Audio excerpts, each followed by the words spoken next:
दक्षिण पूर्व बंगोपसागर उपरे सक्रिय रही घूर्णिबलय यार प्रभाव में सृष्टि हेब लघुचाप क्रमशः पश्चिम उत्तर पश्चिम दिगरे गति करने सह अधिक बल गोटाइब 23 तारिख बेलू घनीभूत हेब अवपात परिणत हेब यार अधिक प्रभाव आंध्र प्रदेश उपरे रहिबो सेतिपई प्रबल अति प्रबल वर्षा अलर्ट जारी करा जायछि 24 तारिख बेलू आंध्र प्रदेश तमिलनाडु उपकूल निकटवर्ती होई पारे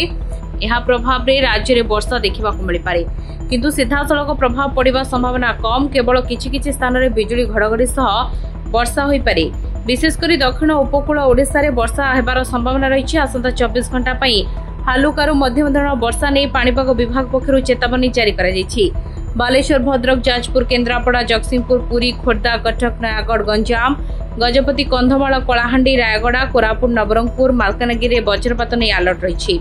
राज्य गत 16 तारिख मौसुमी अपसारण होता बेले अक्टोबर मसरे बात्यार भय रही तेणु बंगोपसागर पुणी थे एक लघुचाप क्षेत्र सृष्टि होबार संभावना रही जो बात्यार भय बढ़ी सिस्टम केते घनीभूत हेब क्यों दिग को गति करिबो क्यों उपकूल दी अतिक्रम करिबो ताहा परवर्ती दिन मानकर स्पष्ट हेबो बोली सूचना देछि पाणीपाग विभाग। Bureau report Dinalipi live.